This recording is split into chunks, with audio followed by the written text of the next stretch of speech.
Меня слышно? В такие времена мы должны задать себе несколько важных вопросов. Как можете вы, я, наши друзья и дети действительно доверять чему-то, что мы видим по телевизору и слышим по радио? Правда ли это? Откуда нам знать, что наши решения на самом деле являются нашими собственными? Можем ли рассчитывать на то, что даже слабый голос будет услышан, а не затравлен в тишине? Я могу вам сказать, как.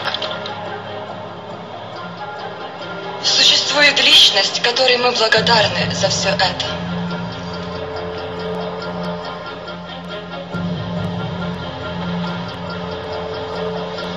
Мы можем поблагодарить эту личность за предоставленные нам новые перспективы.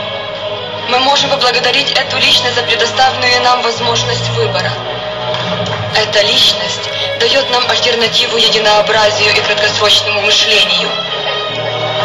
Мы обязаны этой личности за превращение обычного дня в нечто особенное.